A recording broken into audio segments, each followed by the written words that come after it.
Halo sahabat karir. Nah, kali ini kita akan coba membahas sebuah topik nih kaitannya dengan apa. Kalau bicara mengenai sejarah kan terlalu monoton ya. Tapi ini kita akan berdialog dengan narasumber kita, bicara mengenai awal dari pusat bimbingan karir sampai dengan sekarang menjadi pusat karir. Itu ada penggantian sampai dengan 5 kali mengganti nama. Nah, hari ini pembahasan podcast Pusat Karir yang episode ke-14 kita sudah kedatangan tamu kita, dan pastinya saya mengingatkan saya Ricci Wijaya yang hari ini akan membantu podcast hari ini. Nah, bintang tamu atau narasumber kita hari ini ada Ibu Dr. Anda Susianti. Halo Ibu, Assalamualaikum. Waalaikumsalam warahmatullahi wabarakatuh. Apa kabar Ibu, sehat? Alhamdulillah. Alhamdullah sehat. Alhamdulillah jauh lebih sehat juga, lebih baik lagi. Apalagi setelah ketemu sama Bu Susi ternyata masih tetap semangat, luar biasa. Gimana Bu balik sini? Rasanya? Sedih-sedih, haru, seneng, campur aduk. Susah untuk diungkapkan Ibu ya, sedih, haru, senang gitu ya, karena ketemu sama anak-anak yang dulu bareng, kerja bareng gitu ya. Sudah berapa lama Bu? Udah terakhir ke kampus? Kapan itu? Waktu ketemu Bapak di depan gedung. Oh yang di FH benar. Di gedung I. Ya benar. Setelah itu di rumah ya Bu ya, banyak aktivitasnya karena sudah pensiun itu sih ya. Terima kasih sudah hadir Ibu. Sama-sama. Baik, selain Ibu dengan senang hati Ibu, selain Ibu Susi juga ada Pak Uha. Assalamualaikum Pak Uha. Waalaikumsalam warahmatullahi wabarakatuh. Gimana kabarnya Pak Uha? Selamat siang Pak Riki. Selamat siang Pak Uha. Alhamdulillah Pak. Alhamdulillah baik. Nah, Pak Uha ini sekarang masih tercatat sebagai karyawan daripada Pusat Karir ya Pak ya. Betul. Dan juga sudah lama nih, kayaknya ikut khususnya juga dari awal ya Bu ya Pak. Dari awal. Nah dari awalnya sejak kapan nih? Saya sedikit review nih teman-teman. Nah kita itu ternyata dulunya namanya tadi Pusat Bimbingan Karir itu sudah ada sejak tahun 1990 ya Bu ya. Lebih tepatnya lagi ini ada SK Rektornya tanggal 1 Juni 1990 itu ada Pusat Bimbingan Karir. Terus berganti nama menjadi PPL. PPL itu Pusat Pendidikan Ekstramural dan Latihan pada tahun 1994. Lalu berubah lagi di tahun 96 itu menjadi BPSD MKS, lebih panjang lagi. Apa tuh singkatannya? Kepanjangannya. Iya. Biro Pengembangan Sumber Daya Manusia dan Kerjasama. Biro Pengembangan Sumber Daya Manusia dan Kerjasama. Berarti konteksnya tidak hanya mahasiswa dan alumni saja. Dulu. Kebetulan Teknik juga, dosen juga. kalau di Biro Pengembangan Sumber Daya Manusia itu ada 2 bagian. Nah, satu bagian yang sumber daya manusia, satu bagian kerjasama. Kita berada di bagian kerjasama. Di kerjasamanya. Iya, jadi kalau boleh saya bilang menjadi lebih lebih kecil atau lebih sempit ya. Karena dari pusat di bawah biro menjadi bagian. Jadi bagian. Jadi hanya membahas mengenai kerjasama saja. Gitu ya? Bukan. Jadi kegiatannya itu seperti pusat bimbingan karir. Dia ada informasi tentang pekerjaan, ada presentasi, ada apa istilahnya kampus hiring, ada magang, ada kerjasama dengan dunia usaha, ada juga pelatihan. Cuma memang di divisinya di unit kerjasama gitu, bukan di pengembangan sumber daya manusianya gitu ya. Oke, dimengerti. Setelah itu baru lanjut jadi PHA, pemagangan dan hubungan alumni. Terus unit pelaksana teknis pemagangan dan hubungan alumni. Oke, baru terakhirnya adalah Pusat Karir di tahun 2002 ya Bu ya, sudah berubah.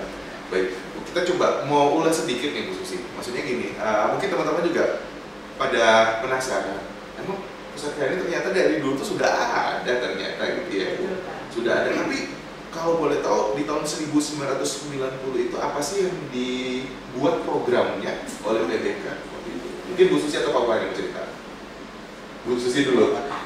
Iya, programnya ini Pak, mengenai penyiapan penempatan itu ada pemberian informasi data dan bimbingan untuk pekerja pekerjaan kepada mahasiswa atau alumni.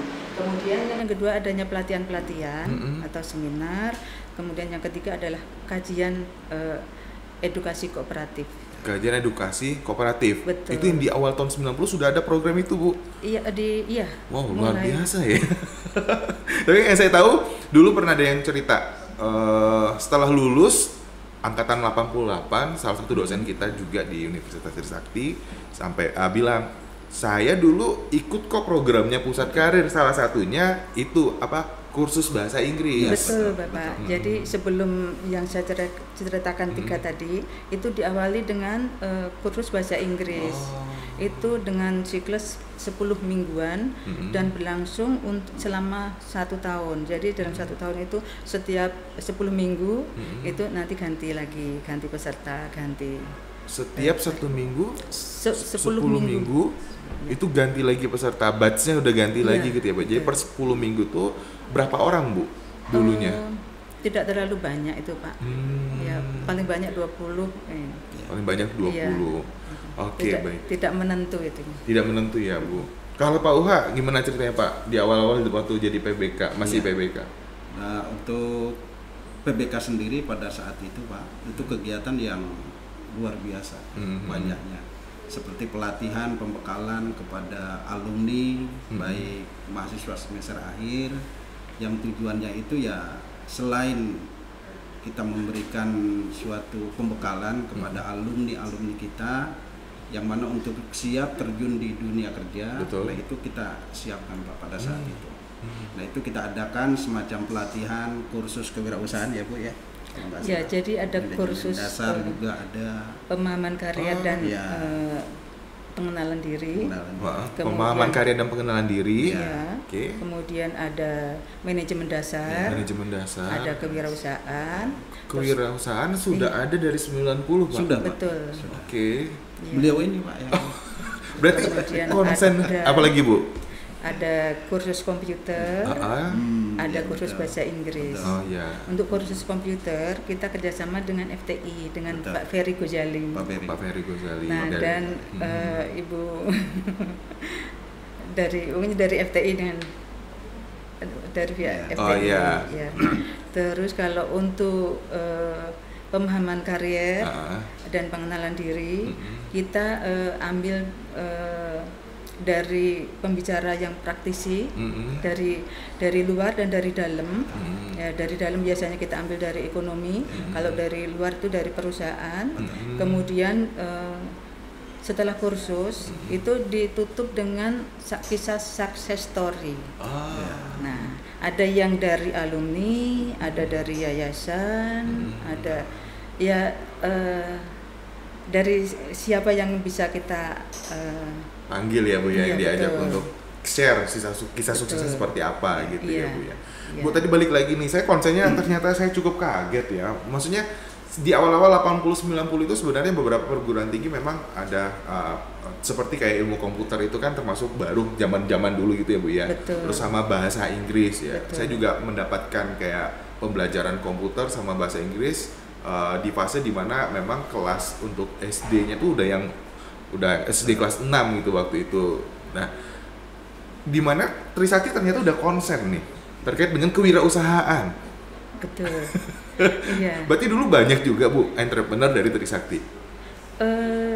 Kita hanya sebatas memberikan teori dan bagaimana memulainya, bagaimana perizinannya, terus bagaimana mencari dananya. Terus pemilihan apa usaha yang akan mau ngerjain apa lah usahanya ya gitu ya, mau bikin produk apa, mau jasa apa gitu. Betul. Okay. Nah, itu kita ini pembicaranya itu dari Departemen Perdagangan, itu soal perizinan dan lain sebagainya. Kemudian kalau yang apalah wirausaha, pengertian dan sebagainya, kita ambil dari ekonomi dari dosen-dosen ya. Iya, jadi gabungan antara akademisi sama praktisi. Iya. Oh, dari dulu fondasinya sebenarnya udah mantap sekali ya lulusan Trisakti, makanya wajar nih kalau saya sampai gagap nih, Bu, karena saya agak speechless, luar biasa ternyata. Wajar lulusan dari Trisakti itu banyak sekali yang menjadi pengusaha sukses dan juga banyak yang punya peran untuk di tempat kerja menjadi pimpinan di tempat kerja masing-masing gitu. Ternyata dari Trisakti sendiri memang sudah menyiapkan ya Bu ya layanan sudah Pak, ini. sudah menyiapkan dan kita panggil juga success story yang begitu sukses. Seperti Bob Sadino. Nah itu Pak. Oh, Bob Sadino itu dari Trisakti misalnya Bu?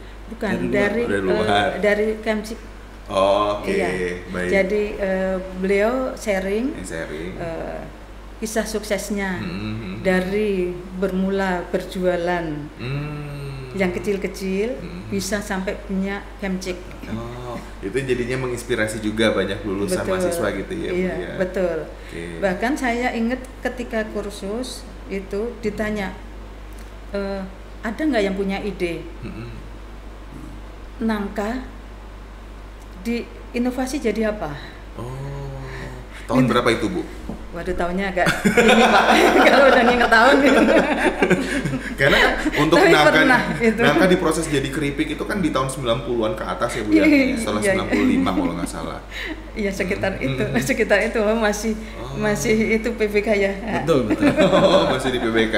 Baik. Soal tahunnya saya udah lupa itunya. Jadi saya menambahkan sedikit. Boleh Pak, silakan. Kalau Bu Susi bilang tadi kan nangka jadi keripik kan Bu ya. Betul. Jadi kita ibarat kata gini Pak, mengambil uang, kita memberikan shock terapi kepada alumni kita gimana cara mengambil uang itu, cara mencari uang itu.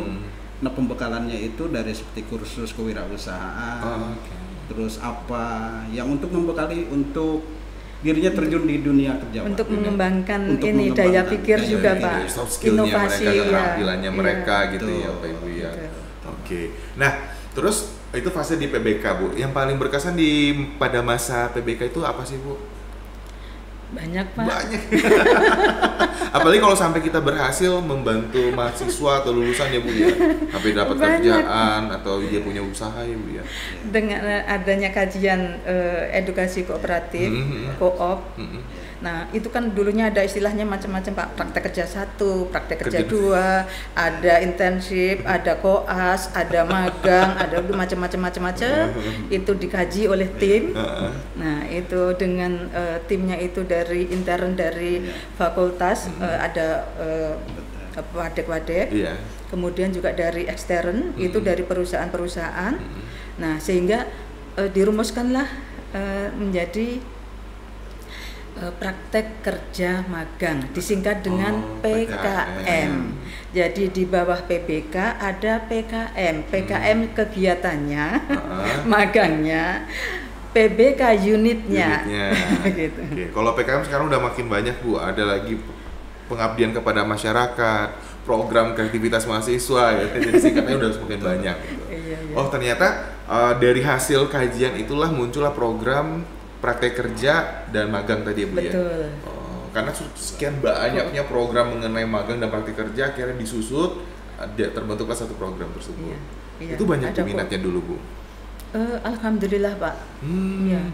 Pertama kali kita dengan PT Panaro, pabrik sepatu, terus ya ada PT Cargill, ada GE, ada Caltech Indonesia, ada Astra, ada bank, saya agak lupa itu BSB atau apa gitu. Itu setiap periode mintanya 40. Itu tapi untuk bank itu jangka waktunya 6 bulan. Tapi kalau seperti Panaro, Cargill, Caltech, terus Dharmala Group itunya, terus Danamon itu 3 bulan itunya. Nah 3 bulan atau 6 bulan itu ada sejarahnya Pak. Kenapa tuh Bu? Kenapa 3 bulan? Nah, bulan pertama itu pengenalan lingkungan, pengenalan organisasi. Bulan kedua itu mulai menggelindingkan pekerjaannya. Bulan ketiga pemantapan. Betul. Dan kalau sampai ke-6 ya itu akan lebih mantap lagi Pak. Baik. Akhirnya artinya dia menguasai lah Bu ya apa yang dikerjakan sama karyawan di sana gitu. Betul, ya Bu. Tapi ini pertanyaan mungkin sama nggak ya Bu? Dulu mahasiswa yang ikut PKM itu semester akhir atau dari semester awal sudah bisa ikut? Oh, kalau semester awal belum bisa ikut, Pak. Oke. Dasar ilmunya belum memenuhi. Berarti dari semester berapa? Jadi Bu, kalau untuk S1 itu dari semester 6 ke atas. Terus untuk diploma itu semester 5. Semester 5. Betul. Terus kalau mereka ikut kerja, ikut magang, kuliahnya gimana? Kuliahnya seminggu bisa diberikan izin 2 kali oleh perusahaan, atau ngambilnya hari Sabtu atau sore hari, atau malam hari. Kalau dulu itu tetap ikut praktik magang, tapi kuliah juga jalan gitu ya, Bu ya? Betul, Pak. Iya. Tapi ada juga, Pak, yang mengambil cuti. Cuti kuliah? Betul. Tetap diizinkan. Nah, tapi masuk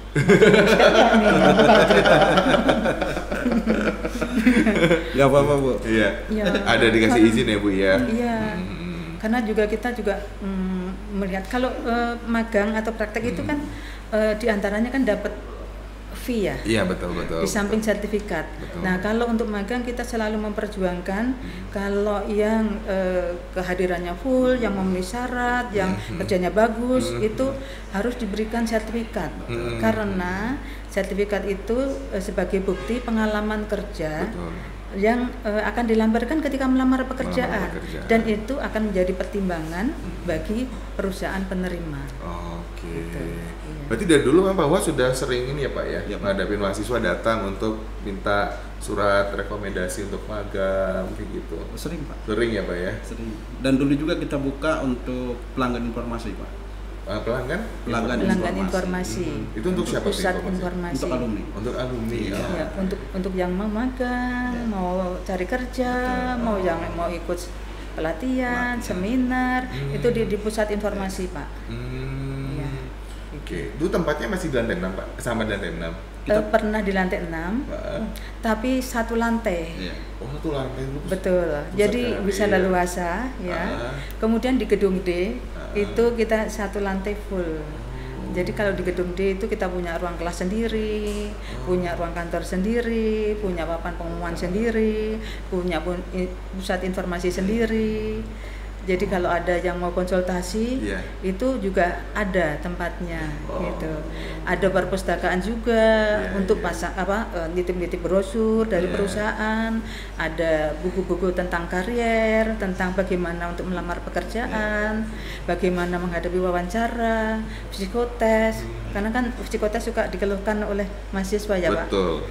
Begitu sulitnya untuk psikotes. Nah, kalau sekarang lebih banyak susah itu di interviewnya, Bu. Psikotesnya katanya bisa Pak lolos, cuman banyak keluhan sekarang itu ada di interviewnya. Jadi ada peningkatan ya. Ini berkat dari Ibu juga dulunya mungkin ngasih materinya tuh bagus, jadi mereka juga akhirnya bisa memahami dengan baik. Berapa jumlah pegawainya dulu, Bu, stafnya? Jumlah pegawainya dari PPK ya, Pak. Iya. Jadi kepala PPK Pak Giarto. Terus dibantu oleh 2 staf ahli, yaitu Ibu Sukadiah, mantan duta besar, terus Bapak Tesna Karta Miharja itu dari Caltech, pensiun dari Caltech. Terus di bawah kepala pusat itu dibantu oleh sekretaris Bapak Afandi. Di bawah sekretaris itu ada di sekretariat ada 4, diantaranya Pak Uha. Terus ada Bu Nur Wahyuni, ada Pak Wartanto, ada Bu Hani, Raihani, Dini Gardini, Bu Dini di bagian kita. Di bagian Ibu ya? Iya, dia pegang koop.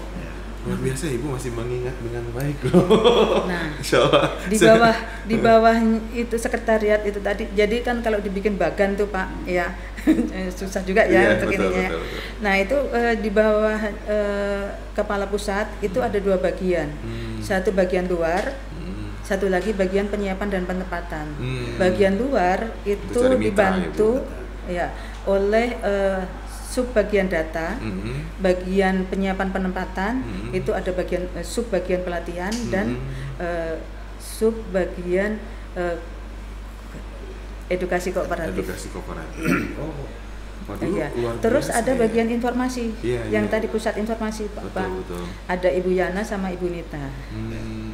Gitu. Wah, lumayan ya, zaman dulu tuh banyak ternyata ya yang support pusat karir kan, bisa kita kembalikan ini. Kembalikan satu lantai maksudnya. Oke, nah Ibu itu kan dari PBK Bu. Terus kenapa harus mengalami perubahan menjadi PPL? PPL. Iya. Kenapa Bu? Nah, kalau kenapa itu merupakan suatu kebijakan dari pimpinan. Ya, betul. Iya. Tapi yang paling mendasar ada perubahannya itu dalam bentuk apa Bu? Perubahannya dalam bentuk apa namanya? Dari kegiatan ada penambahan. Dari kegiatan ada penambahan. Dari kegiatan ada penambahan, kemudian dari strukturnya saya kurang begitu hafal ya ketika itu karena saking overload pekerjaannya. Pasti Bu, lulusan Trisakti kan dulu banyak banget kan. Overload pekerjaannya karena di PPEL itu Pak, selain melaksanakan kegiatan yang seperti pusat bimbingan karir, ya ada magang, ada lowongan pekerjaan, ada kampus hiring, ada ini, pelatihan dan lain sebagainya, masih dibebani, bukan dibeban ya maaf, bukan beban, masih diberikan kepercayaan. Oh nanti jangan beban, bukan beban ya. Itu untuk pendidikan wawasan kebangsaan. Pendidikan wawasan kebangsaan itu dengan harapan apa namanya dengan masuknya teknologi yang begitu deras, ada era globalisasi itu supaya tetap sadar, tetap settle mengenai nilai-nilai budaya Indonesia. Betul. Iya, itu. Dan itu apa namanya dalam memberikan apa namanya wawasan pelatihan mengenai wawasan kebangsaan itu Pak, itu kita pembicaranya dari Lemhanas, dari Pak Wiranto, Pak Safri Samsudin, kemudian ada dari Pak Dekan FK, Pak siapa? Iya, almarhum. Iya, almarhum. Pak Prayitno, Pak Tobi Mutis, Kepala Lemlit, dan top semua. Banyak lah ya. Oh ya Pak Suwarto. Iya. Mantan wakil Warik 1 setelah Dekan. Pak Suwarto yang Kepala PPEL. Itu Pak Suwarto iya Pak Suwarto Kepala PPL itu mantan Ditjen Perhubungan. Ditjen Perhubungan. Oke, banyak orang-orang top dulu juga bantu support untuk kegiatan pusat karir ya Bu ya dulunya ya. Iya. Nah, selain itu Bu apa lagi Bu, ada perbedaan apa lagi tambahan? Banyak.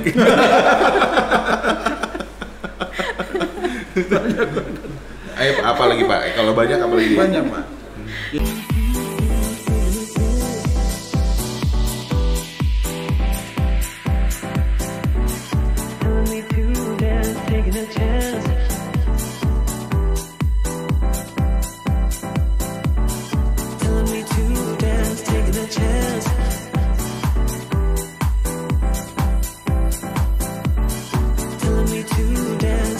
Chance.